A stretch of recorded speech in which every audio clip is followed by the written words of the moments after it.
집 팔아 20억 벌었는데 세금 누구는 8천만 원 누구는 6억 7천만 원. 집을 팔아 20억 원을 벌었다고 해보자. 이제 세금 문제를 생각하지 않을 수 없다. 많은 사람들이 1가구 1주택이면 세금 안 내는 거 아니야? 라고 생각하지만 사실은 조금 다르다. 현행 제도에 따르면 1가구 1주택자는 양도 가격이 12억 원 이하일 때만 양도세가 완전히 면제된다. 하지만 12억 원을 넘는 고가 주택은 이야기가 달라진다. 그 초과분에 대해서는 세금을 내야 하는 것이다. 그렇다고 단순히 12억 원을 뺀 나머지 금액 전체에 바로 세금을 매기는 건 아니다. 여기에 안분 계산법이라는 방식이 적용된다. 그리고 무엇보다 중요한 것이 바로 장기 보유 특별공제다. 10년 이상 집을 보유하고 거주하면 양도 차익의 최대 80%까지 세금을 줄여준다. 실제로 한 사례를 보자.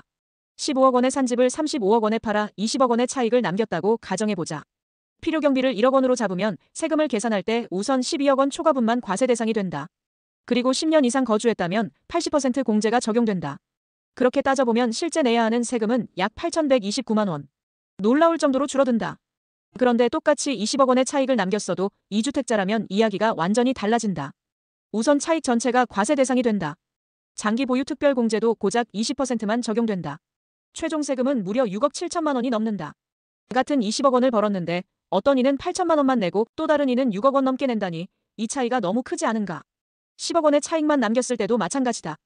1주택자는 세금이 1,800만 원 정도지만 2주택자는 약 3억 원을 부담해야 한다.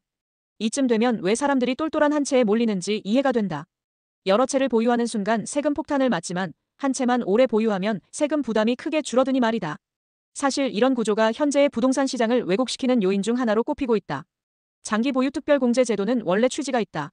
오랫동안 한 집에 살고 있는 사람에게는 세금 부담을 줄여주자는 것이다.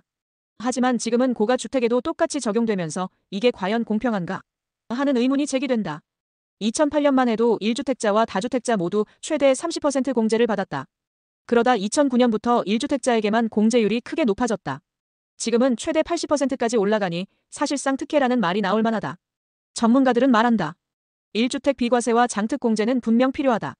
하지만 고가주택까지 동일한 혜택을 주는 건 형평성에 맞지 않는다. 앞으로 제도가 개편될 가능성이 있는 이유도 여기에 있다. 결국 세금 제도는 늘 중간 지점을 찾아야 한다.